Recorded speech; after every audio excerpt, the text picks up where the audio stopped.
आज का टॉपिक है उत्तल दर्पण में बने प्रतिबिंब का निर्माण। इसके पहले हम लोग पढ़े थे अवतल दर्पण में बने प्रतिबिंब का निर्माण। तो उत्तल दर्पण में परावर्तक सतह क्या होता है, बाहर की ओर उभरा हुआ रहता है कि नहीं, उठा हुआ रहता है, ऐसे होता है। ये उत्तल दर्पण है और धंसे हुए भाग पर इसमें कलई किया गया, ठीक है। यहाँ पे हम ले लेते हैं किसको, प्रधान अक्ष को, और यहाँ पे बना लेते हैं अपना ध्रुव। ये आपका हो जाएगा मुख्य फोकस और ये हो जाएगा वक्रता केंद्र। कोई दिक्कत यहाँ तक? ये हो गया। इसमें सबसे पहले हाँ उधर ही रहता है। अब प्रकाश की किरण को इधर से भेजेंगे कि उधर से? इधर से, क्योंकि परावर्तक सतह यहाँ पे है कि नहीं। तो वस्तु इसमें दो स्थिति में रहता है। पहला स्थिति कहाँ जाएगा, अनंत पर, है कि नहीं, और दूसरा अनंत और ध्रुव के बीच, ठीक है। दो ही स्थिति में दो ही प्रतिबिंब इसमें बनता है। तो इसमें जो पहला होगा वो होगा कि जब वस्तु कहाँ पर हो, अनंत पर हो। चलिए, तो जब वस्तु अनंत पर होगा तो ध्यान दीजिए, अनंत पे होगा तो मान लीजिए अनंत से प्रकाश की किरणें आ रही है और ये हो गया आपका प्रधान अक्ष के समानांतर। इधर भी प्रकाश की किरणें आ रही है और ये हो गया आपका प्रधान अक्ष के समानांतर। थोड़ा सा और चौड़ा कर देते हैं, ये हो गया आपका। कोई दिक्कत? अब ये जो है प्रकाश की किरणों को फैलाता है, ऐसे जैसे ही टकराएगा परावर्तन तो होगा ना। ये प्रकाश का परावर्तन होगा कि नहीं होगा। ये देखिए प्रकाश का परावर्तन हो गया, आया इधर से, परावर्तित हो गया, वैसे रिटर्न चला गया, है कि नहीं। अब इसको क्या करते हैं हम, आभासी रूप से काट के, और कहाँ पे काटते हैं इसको, एफ पर, मुख्य फोकस पर, क्योंकि हमको पता है कि प्रधान अक्ष पर आती हुई प्रकाश की किरणें परावर्तन के बाद वो कहाँ पे जाती है, मुख्य फोकस पर जाती है। तो लेकिन यहाँ पे तो परावर्तन के बाद रिटर्न चला जा रहा है, लेकिन ये काल्पनिक बिंदुओं से मिलकर बनता है प्रतिबिंब, ठीक है। तो यहाँ पे अगर हम आपसे पूछें कि प्रतिबिंब की स्थिति मतलब कहाँ पे बनेगा, बोलिए प्रतिबिंब कहाँ पर बनेगा, मुख्य फोकस एफ पर। तो यहाँ पे लिखेंगे प्रतिबिंब, आइए प्रतिबिंब मुख्य फोकस पर बनेगा। कोई दिक्कत यहाँ तक? चलिए, प्रतिबिंब की स्थिति के बाद हम लोग लिखेंगे प्रतिबिंब का, बोलिए आकार। क्या होगा प्रतिबिंब का आकार, बिंदु के बराबर, यानी वस्तु से बहुत छोटा, वस्तु से बहुत छोटा। और तीसरा प्रतिबिंब की प्रकृति क्या होगी, आभासी या काल्पनिक। कोई दिक्कत नहीं। चलिए, दूसरा इसमें होता है, अब वस्तु को और आगे बढ़ाएंगे तो वस्तु आएगा अनंत और ध्रुव के बीच में, ये दूसरा होगा। तो पहले पहला उतारिए फिर दूसरा बताते हैं, जल्दी से नोट कीजिए। आइए, दूसरा क्या होगा इसमें, जब वस्तु अनंत और ध्रुव के बीच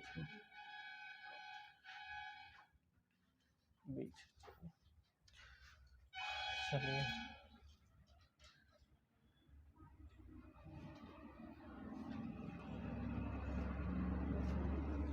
एक बनाते हैं प्रधान अक्ष, ठीक है, दूसरा यहाँ पे ध्रुव, यहाँ पे मुख्य फोकस और यहाँ पे वक्रता केंद्र, ठीक है।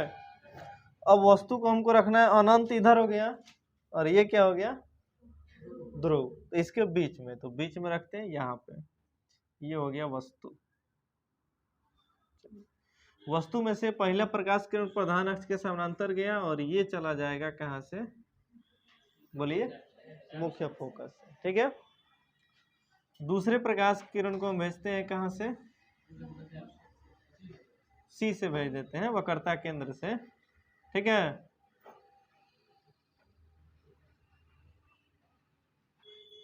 कहाँ से भेज देते हैं, यहाँ पे ऐसे भेज देते हैं, ठीक है। रिटर्न हो जाएगा, रिटर्न कर दिए यहाँ पे। ठीक है, मतलब ये प्रकाश किरण दर्पण से टकरा के परावर्तित हो जाएगी। इसको हम काल्पनिक रूप से यहाँ पे डॉट डॉट लाइन से खींच दिए कि मुख्य फोकस से जा रही है। यहाँ पे जब वक्रता केंद्र से भेजेंगे तो फिर ये रिटर्न हो जाएगी, तो आगे ये भी काल्पनिक रूप से डॉट डॉट लाइन से खींच दिए। ये दोनों आके कटा यहाँ पे, इसका इसको यहाँ पे बना देते, ये ना है फिगर। प्रतिबिंब कहाँ पे बन गया, एफ के बीच। तो अगर आपसे पूछा जाए यहाँ पे प्रतिबिंब की स्थिति, चलिए स्थिति क्या होगा, बोलिए, P और F के बीच। ठीक है, दूसरा आकार, बोलिए, वस्तु से छोटा। और प्रकृति क्या होगा, आभासी होगा। तो यहाँ पे लिख देते हैं आभासी। कोई दिक्कत, नोट कीजिए, नोट कीजिए, जल्दी नोट कीजिए इसको। चिन्ह परिपाटी, ठीक है, क्या, चिन्ह परिपाटी। लिखिए टॉपिक,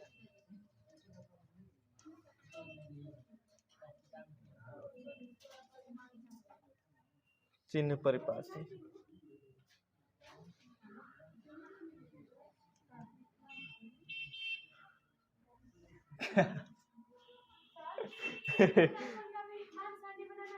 हाँ, उत्तल दर्पण का भी अभी पढ़ा है ना, उसका मान सारणी बना लीजिएगा, जैसे अवतल दर्पण में बताए थे मान सारणी के लिए, उसी प्रकार से। ठीक है, अब थोड़ा खड़ा हो जाओ तुम, बोलिए।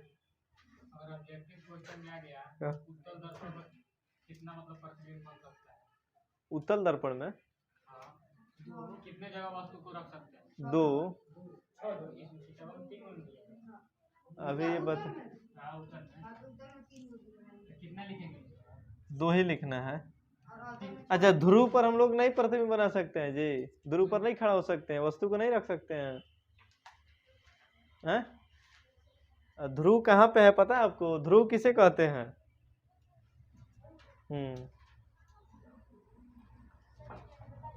एक लाइन कहिए है तो बताएं क्या, एक के लाइन कहिए है, कॉपी बंद करके रखिए जिससे सलोनी देख ना पाए।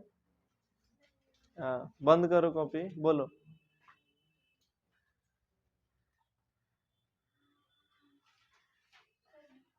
खाली बोलती है, दांत दिखाती है। अब हाँ तो बोलो, पता ही नहीं है। ये तो ऐसे ही दिखने से ही पता चल रहा है कि नहीं, कि परावर्तक सतह के मध्य बिंदु को ध्रुव कहते हैं। हो गया, ये तो बच्चों वाला डिफिनीशन है। किस नहीं, कुछ नहीं, बोलिए, किसे कहते हैं?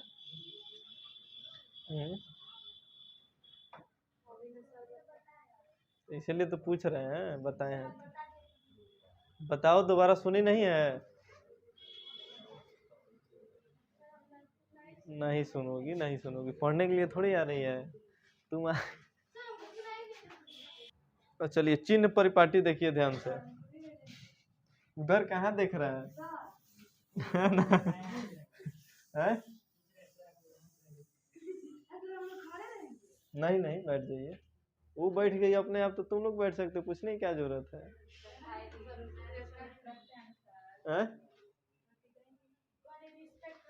हाँ, ये तो बात है, करना चाहिए रिस्पेक्ट। देखिए,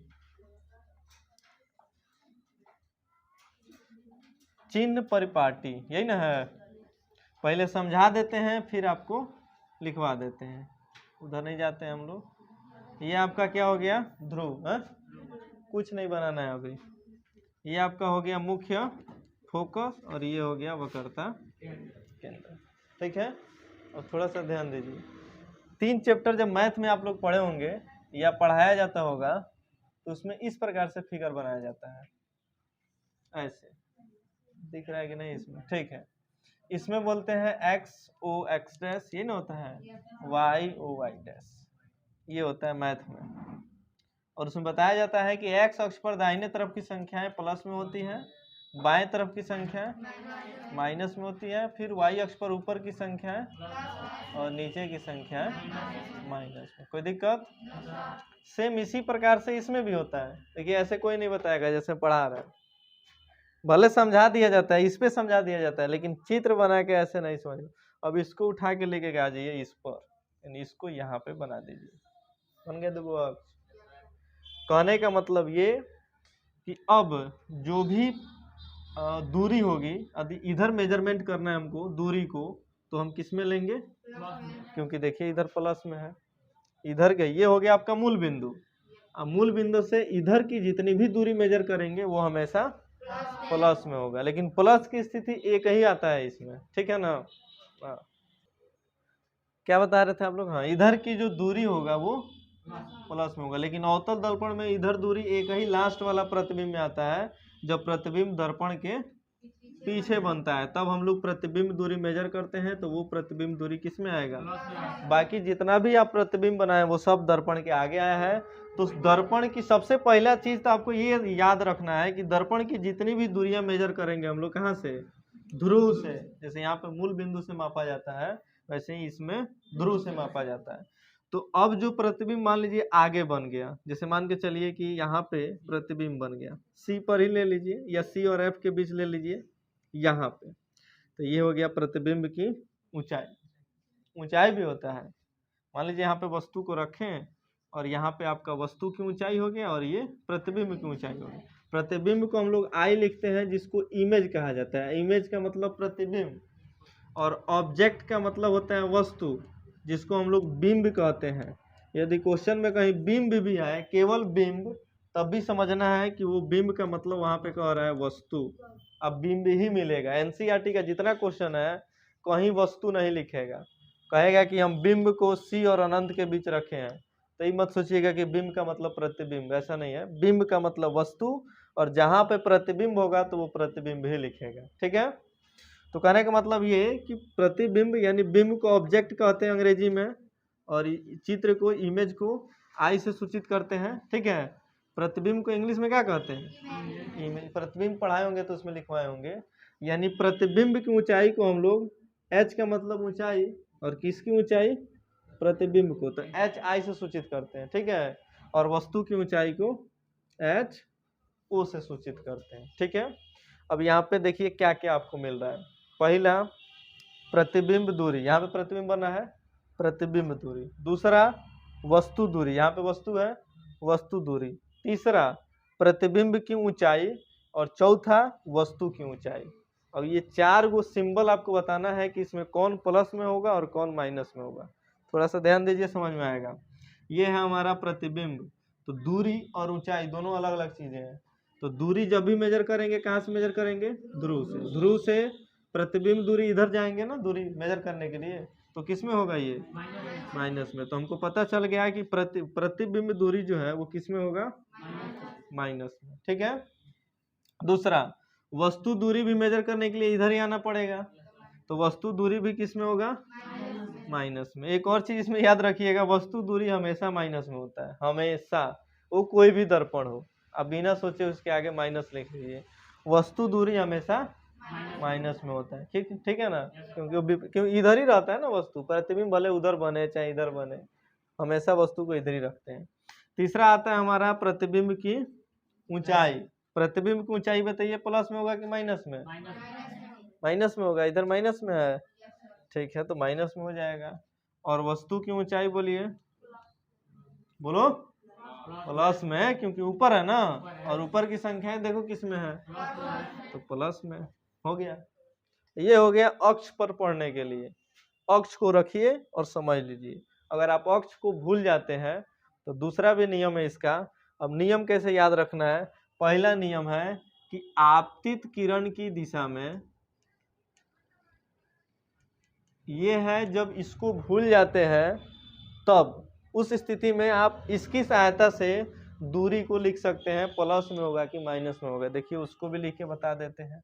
यही चीज एकदम सेम आएगा, जो प्लस में था वो प्लस में आएगा, जो माइनस में था माइनस में आएगा। देखिए कैसे, आपतित किरण की दिशा में, ठीक है ना, मापी गई दूरियां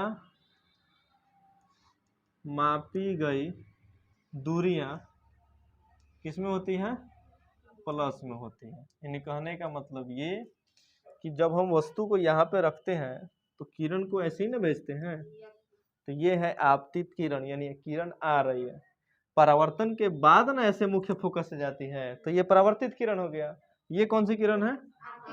यानी आपतित किरण की दिशा में, यानी जब भी दूरी हम ऐसे मेजर करेंगे, क्योंकि आपतित किरण की दिशा तो ऐसे है, तो जब भी दूरी हम इस दिशा में मेजरमेंट करेंगे तो वो हमेशा किस में होगा? प्लस में होगा। ठीक है, ये पहला नियम। दूसरा, अब इसी को पलट लीजिए आपतित किरण की विपरीत दिशा में। जैसे आपतित किरण की दिशा ये है तो विपरीत दिशा क्या होगी? ये हो गया। तो आपतित किरण के विपरीत दिशा में मापी गई दूरियां किसमें होती है? माइनस में होती है। दूसरा चीज। तीसरा, प्रधान अक्ष ये है, ये ना है, प्रधान अक्ष के ऊपर की दूरी या ऊंचाई, ऊपर की ऊंचाई किसमें होता है? प्लस में, और नीचे की ऊंचाई माइनस। हो गया। अब चलिए इसकी सहायता से हम प्लस माइनस ये अगर रखते हैं तो ये हमारा भी है, और भी का मतलब होता है प्रतिबिंब दूरी। भी का मतलब प्रतिबिंब दूरी। यहाँ पे है प्रतिबिंब, यहाँ पे बना है, तो प्रतिबिंब दूरी ऐसे मेजर करेंगे। तो ये बताइए आपतित किरण की दिशा में है कि विपरीत दिशा में है? विपरीत दिशा में है, क्योंकि आपतित किरण तो इस दिशा में है और दूरी हम मेजर कर रहे हैं इस दिशा में, तो आपतित किरण के विपरीत दिशा में हुआ ये, इसलिए यहाँ पे प्रतिबिंब दूरी किस में होगा? माइनस में होगा। ठीक है। अब दूसरा क्या है यहाँ पे? वस्तु दूरी। वस्तु दूरी तो हमेशा माइनस में है, होता है। या फिर ऐसे भी मेजर कर सकते हैं कि वस्तु दूरी मेजर करने के लिए आपको फिर इसी दिशा में आना पड़ेगा, यानी आपतित किरण की विपरीत दिशा हुआ तो ये भी किस में हो जाएगा? माइनस में। अब यहाँ पे बताया गया है कि प्रधान अक्ष के ऊपर की जो ऊंचाई होती है वो प्लस में होती है, तो यहाँ पे वस्तु की ऊंचाई प्रधान अक्ष के ऊपर है इसलिए प्लस में है, और ये प्रधान अक्ष के नीचे है, नीचे वाला ये प्लस में, और ये हो गया। इसके पीछे भी यही आया था। हाँ, ये हम लिखवाएंगे, अभी आप लोग टेंशन मत लीजिए। जब आगे पढ़ाएंगे दर्पण सूत्र लिखवाएंगे ना, दर्पण सूत्र किसे कहते हैं, उसमें बताएंगे कि प्रतिबिंब दूरी को भी से, वस्तु दूरी को यू से सूचित किया जाता है, और फोकस दूरी को एफ से। फोकस दूरी, हाँ फोकस दूरी भी इसी में समझ लीजिए, फोकस दूरी छोड़ दे रहे हो। फोकस दूरी ये है, यानी फोकस दूरी इधर ही मेजर कीजिएगा, ये भी किस में होगा? यहाँ पे दो चीजें, अवतल दर्पण की फोकस दूरी प्लस में होता है, सॉरी माइनस में, और उत्तल दर्पण की फोकस दूरी, क्योंकि उसका फोकस दूरी उधर होता है और उधर मेजर करेंगे इस दिशा में, तो वो किस में हो जाएगा? ये भी एग्जाम में कभी कभी पूछता है। वक्रता केंद्र नहीं है, वक्रता त्रिज्या। हाँ, वक्रता त्रिज्या भी इसमें माइनस में और उत्तल दर्पण में प्लस में। ये दो, ये यही 5 गो आता है बस, दूसरा कुछ नहीं। 5 गो नहीं, 6 गो है, 1 2 3 4 5 6 बस। है समझ में? ये यही चिन्ह परिपाटी। अब इसको हम लोग लैंग्वेज में लिखेंगे। क्या पी ध्रुव है तो मूल बिंदु है, उसका कोई बिंदु थोड़ी होगा। अब मूल, हम पूछे मूल बिंदु का बताओ सिंबल, होगा? कुछ नहीं होता है, प्लस माइनस कोई प्रभाव नहीं होता, जीरो होता है कि नहीं? तो वैसे ही यहाँ पे भी ध्रुव पर कोई सिंबल नहीं होता है। आया समझ में इतना? तो अब हम लोग इसको हिंदी में लिखेंगे, इसलिए आप लोग अब नंबरिंग दे दे के लिखिए। 1 नंबर में लिखिए, चिन्ह परिपाटी लिख लिए हैं, ठीक है। 1 नंबर में लिखिए, दर्पण की सभी दूरियां ध्रुव से मापी जाती हैं। बोर्ड पे लिख दे क्या? बोर्ड पे लिख दें?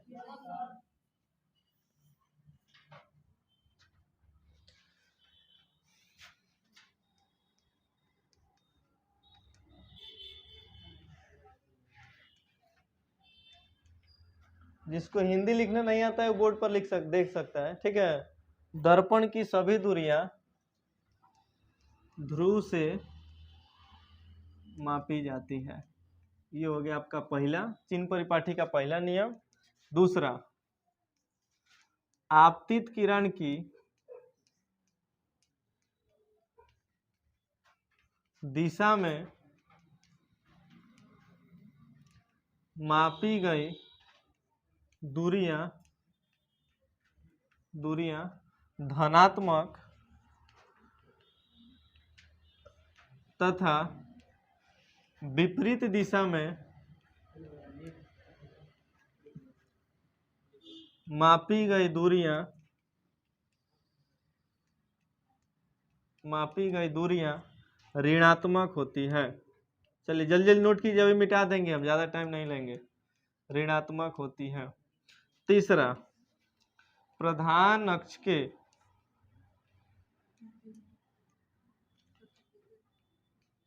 ऊपर की ऊंचाई धनात्मक तथा नीचे की ऊंचाई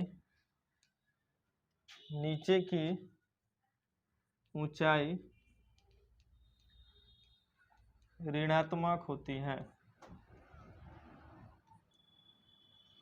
ये हो गया आपका 3 नियम। जल्दी से इसको नोट कीजिए या फिर स्क्रीनशॉट लीजिए, आगे बढ़ते हैं हम लोग।